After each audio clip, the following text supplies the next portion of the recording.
Hi guys, आप सबका स्वागत है आपके अपने चैनल पर। जैसे कि चैनल के नाम से पता चलता है, यहाँ पर हम 11th और 12th की केमिस्ट्री पढ़ेंगे।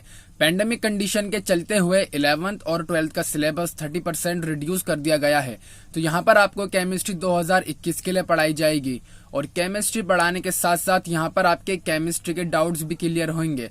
अब बात आती है वो कैसे, तो आपको मैं इसी वीडियो में एक ईमेल आईडी दूंगा जहां पर आप अपने क्वेश्चंस मुझे सेंड करेंगे और उनका सॉल्यूशन बनाकर मैं इसी चैनल पर अपलोड करूंगा। ये मेरा आपसे वादा है। और अब से मेरे इस चैनल पर वीडियोस रोज आएंगी, तो जितना हो सके आप शेयर करिए ताकि आपके दोस्त भी इस बात का फायदा उठा सकें। और मेरे चैनल को सब्सक्राइब कर लीजिए, बेल आइकन को प्रेस कर लीजिए ताकि मेरी वीडियो की नोटिफिकेशन गाइस सबसे पहले आपको मिले। तो आज हम पढ़ेंगे क्लास 11 का chapter first, that is some basic concept of chemistry. इसके अंदर हम पढ़ेंगे आज limiting and excess reagents. Limiting reagent क्या होता है और एक्सेस रिएजेंट क्या होता है। The reactant which is present in the lesser amount and gets consumed after some time, that is which limits the amount of product formed is called limiting reagent.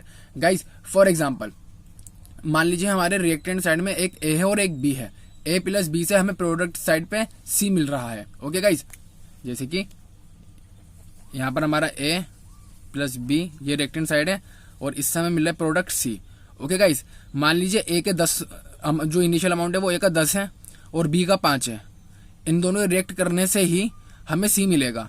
But यहाँ पर अगर हम देखें B का सिर्फ 5 अमाउंट, कितना amount present है 5 और A का कितना है 10, तो यहाँ पर कम किसका है B का है। तो ये हमारा लिमिटिंग रिएजेंट हुआ। क्यों? क्योंकि गाइस सबसे पहले कंज्यूम B होगा क्योंकि ये कम मात्रा में, और जब ये कंज्यूम होगा उसके बाद B बचेगा नहीं तो फर्दर रिएक्शन होगा नहीं। तो लिमिटिंग रिएजेंट वो होता है जो कम अमाउंट में प्रेजेंट होता है, उसको बोलते हैं हम लिमिटिंग रिएजेंट। ओके, और वो रिएक्टेंट साइड पर होता है, ठीक है ना। The reactant which is present in the lesser amount, जो रिएक्टेंट साइड में जो लेसर अमाउंट में प्रेजेंट होता है उसको बोलते हैं हम लिमिटिंग रिएजेंट, क्योंकि उसी पे डिपेंड करता है प्रोडक्ट का बनना। वो जितनी जल्दी खत्म हो जाएगा फिर प्रोडक्ट भी सिर्फ उतना ही बनेगा। जब लिमिटिंग रिएजेंट खत्म उसके बाद प्रोडक्ट नहीं बनेगा। तो कहीं ना कहीं प्रोडक्ट हमारे लिमिटिंग रिएजेंट पर डिपेंड करता है। ओके गाइस, रिएक्टेंट साइड पर जो कम मात्रा में प्रेजेंट होता है उसको बोलते हैं हम limiting reagent. I hope guys आपको ये बात समझ में आई हो। अब आगे चलते हैं।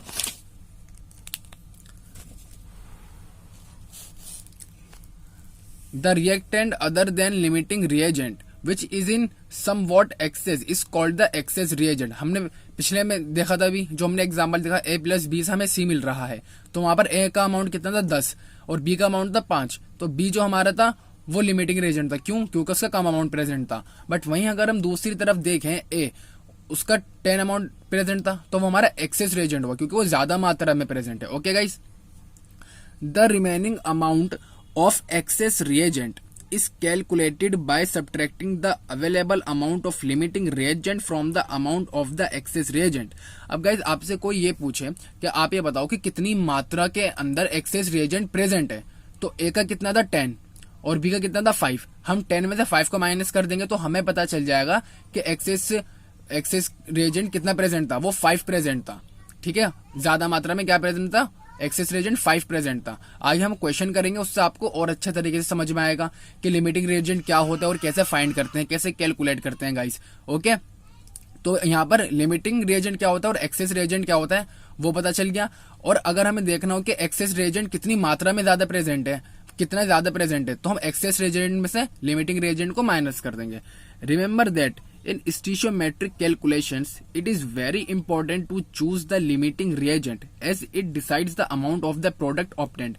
जैसे गाइस मैंने आपको पहले बताया था कि हमें लिमिटिंग रिएजेंट को देखना बहुत जरूरी है, उसी के बेसिस पर ही हमारे प्रोडक्ट बनता है। लिमिटिंग रिएजेंट जितनी जल्दी खत्म हो जाएगा प्रोडक्ट बनना भी रुक जाएगा। ओके गाइस, अब हम करेंगे क्वेश्चन जिससे हमारे सारे कंसेप्ट लिमिटिंग रिएजेंट और एक्सेस रिएजेंट के क्लियर हो जाएंगे। तो देखिए guys, 50 kg of N2 in gas phase and 10 kg of H2 in gas phase are mixed to produce NH3 in gas phase. Calculate the NH3 gas formed. Identify the limiting reagent in the production of NH3 in this situation. Okay guys, यहाँ पर आप सबसे पहले देखिए कि N2 और H2 का react करवाने के बाद हमें NH3 मिलता है।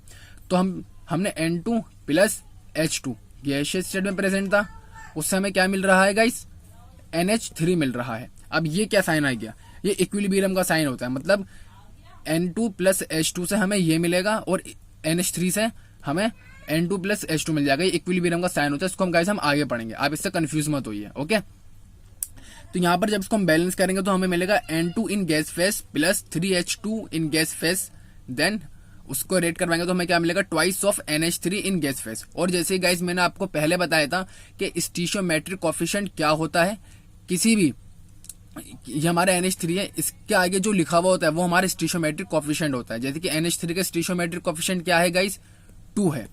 H2 का स्टीशियोमेट्रिक कोफिशिएंट क्या है, 3 है। N2 का स्टीशियोमेट्रिक कोफिशिएंट क्या है, 1 है। ओके गाइस, और ये क्या होता है, 2 1 2 3 1 जो ये हमारे क्या होता है, मॉलिक्यूल बोल लो, वरना इनको मोल बोल लो कि NH3 के 2 मॉलिक्यूल प्रेजेंट है या फिर 2 मोल प्रेजेंट है, ऐसी H2 के 3 मॉलिक्यूल प्रेजेंट है या 3 मोल प्रेजेंट है, ऐसी N2 के 1 मोल प्रेजेंट है या 1 मॉलिक्यूल प्रेजेंट है।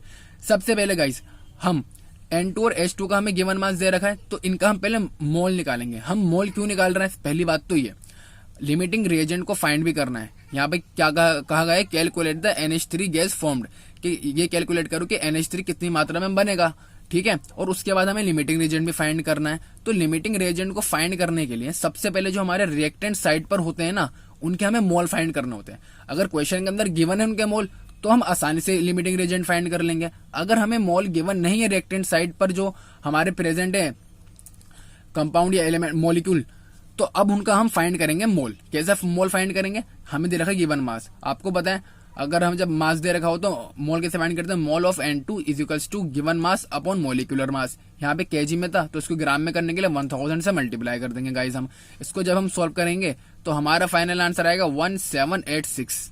ओके, N2 कितने मोल होंगे। अब ऐसी H2 के मोल निकालेंगे हम, moles of H2 given mass upon molecular मास। ठीक है गाइस, गिवन मास कितना है, 10 kg है H2 का, तो 10 इंटू 1000 ग्राम में कर दिया, ठीक है। और यहाँ पर मोलिकुलर मास H2 मतलब हाइड्रोजन के 2 हैं, 1.008 होता है एक हाइड्रोजन को, तो 2 से मल्टीप्लाई कर देंगे तो आएगा 2.016। आप इसको करोगे तो 4960। ठीक है गाइस, आई होप आपको समझ में आया हो कि हमने दोनों के मोल कैसे निकाले, गिवन मास अपॉन मोलिकुलर मास। और यहाँ पर 28 क्यों आया, क्योंकि ये N2 होता है और एक नाइट्रोजन का 14 होता है, तो 2 होंगे तो 28 हो जाएगा। ठीक है गाइस, अब आगे चलते हैं। जैसे कि क्वेश्चन के अंदर पूछा गया था कि लिमिटिंग रिएजेंट क्या होता है, कैसे हमें लिमिटिंग रिएजेंट को भी फाइंड करना है। तो कैसे करेंगे, how to find limiting reagent. Step 1, write balanced chemical equation, जो कि हमने पीछे लिख ली। N2 प्लस 3H2 से हमें क्या मिल रहा था, 2NH3। Step 2, divide initial moles by stoichiometric. हमने मोल्स तो निकाल लिया, हमें मोल्स उनके गिवन नहीं थे बट हमें मास गिवन था, तो मास की हेल्प से हमने उनके मोल्स निकाल लिए। अब हम क्या करेंगे, जो उनके इनिशियल मोल है जो हमने निकाले हैं उसको स्टीशियोमेट्रिक कोफिशिएंट से डिवाइड कर देंगे। ठीक है, लास्ट क्या स्टेप है, विच लीस्ट चेक इट, कौन सा सबसे कम उसको चेक करना है। चलिए अब हम देखते हैं, now check which is limiting reagent, कौन सा लिमिटिंग रिएजेंट है। अब हम देखते हैं, जैसे कि स्टेप 2 के अंदर कहा था डिवाइड इनिशियल मोल्स बाय स्टीशियोमेट्रिक, ठीक है ना। तो इनिशियल मोल कितने थे, N2 के 1786, ठीक है। और जो हमने पीछे इक्वेशन लिखी थी वो क्या थी, N2 प्लस 3H2 से हमें क्या मिलेगा, 2NH3। तो वहां पर N2 के कितनी स्टीशियोमेट्री थी, क्या स्टीशियोमेट्रिक कोएफिशिएंट था, 1 था, ठीक है। तो उसका जब हमने करा 1786 आएगा। मतलब यहाँ पर अगर हमें लिमिटिंग रिएजेंट फाइंड करना हो तो सबसे पहले हमें मोल निकालने होते, इनिशियल मोल। उस इनिशियल मोल को स्टीशियोमेट्रिक कोएफिशिएंट से डिवाइड कर दो, उसके बाद जो आएगा ना फिर उसको कंपेयर करना होता है। जैसे कि अब H2 का देखिए, इनिशियल मोल 4960, अब उसको स्टीशियोमेट्रिक कोएफिशिएंट क्या था, 3H2, 3 से आप उसको डिवाइड कर दीजिए, उसके बाद आएगा आपका 1653.4। तो कौन कम मात्रा में प्रेजेंट है, H2, ठीक है। सो H2 इज लीस्ट रिएजेंट, जो कम मात्रा में प्रेजेंट है वो हमारा लीस्ट रिएजेंट है। ठीक है गाइस, मैं एक बार और बता देता हूं कि लिमिटिंग रिएजेंट कैसे फाइंड करा। सबसे पहले आपको बैलेंस्ड केमिकल इक्वेशन लिखनी होगी, उसके बाद आपको जो रिएक्टेंट साइड पर हमारे मॉलिक्यूल प्रेजेंट है उनके आपको क्या निकालना होगा, मोल, इनिशियल मोल आपको निकालने होंगे, या तो वो गिवन होंगे या फिर क्वेश्चन के थ्रू आप कैसे भी करके निकाल लोगे। तो पहले आपने जो हमारे रिएक्टेंट साइड पर मॉलिक्यूल प्रेजेंट है उसके आपने इनिशियल मोल निकाल लिए। फिर जैसे कि हमने N2 के मोल निकाले थे, तो N2 के मोल को हम डिवाइड कर देंगे जो हमारी केमिकल इक्वेशन होगी उसके अंदर N2 का स्टीशियोमेट्रिक कोएफिशिएंट है। जैसे कि यहाँ यहाँ पर आप देखेंगे तो N2 का कितना स्टिशियोमेट्रिक कोफिशिएंट है 1। ठीक है, अब ऐसे ही जब हमने अब H2 का हमने मोल निकाल लिए थे, अब उसको हम जो हमने H2 के मोल निकाले हैं उसको हम डिवाइड कर देंगे इस इक्वेशन में H2 के स्टिशियोमेट्रिक कोफिशिएंट से, जो कि है 3।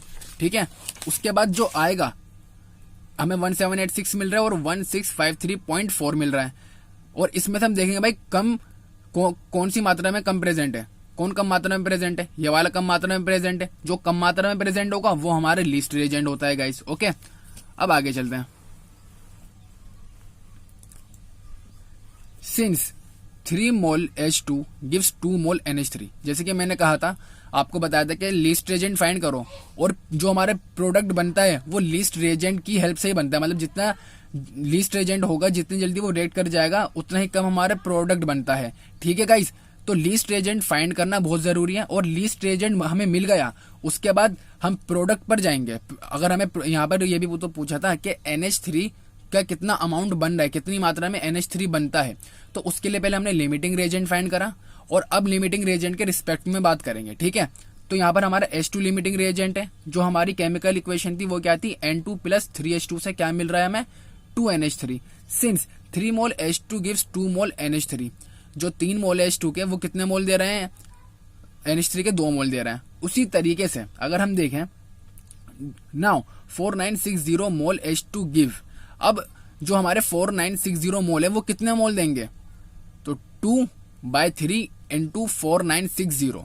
ओके गाइज, इस 2 को यहाँ पर ऐसे रहने दीजिए, इस 3 को नीचे ले आइए और 4960 से मल्टीप्लाई कर दीजिए।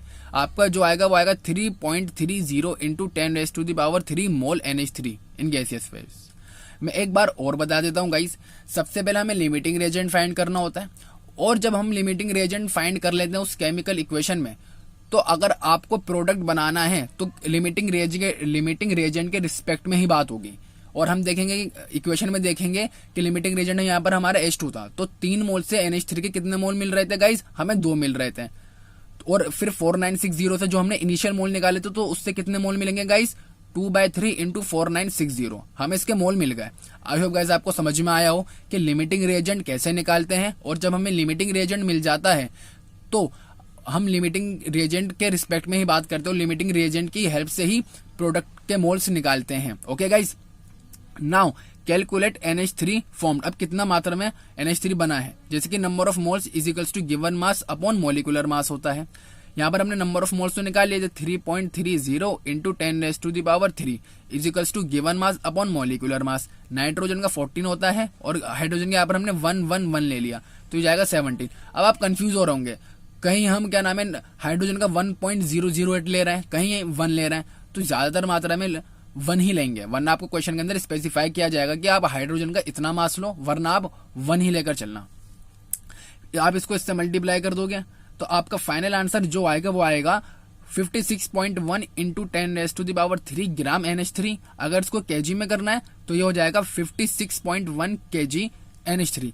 आई होप गाइज आपको समझ में आया हो कि लिमिटिंग रिएजेंट कैसे फाइंड करते हैं, और लिमिटिंग रिएजेंट फाइंड करने के बाद सिर्फ उसी के रिस्पेक्ट में बात करी जाती है। ठीक है, मैंने आपको बता दिया। और जैसे कि मैंने आपसे कहा था कि मैं आपको एक ईमेल आईडी दूंगा जहां पर आप अपने क्वेश्चन मुझे सेंड करेंगे, वो ईमेल आईडी है khanclasses7@gmail.com। आपके जो भी डाउट्स है आप यहाँ पर सेंड कर सकते हैं, और आपकी जो भी क्वेरी आप कमेंट सेक्शन में मुझसे पूछ सकते हैं। तो बने रहिए मेरे साथ, मिलते हैं अब नेक्स्ट वीडियो में गाइस।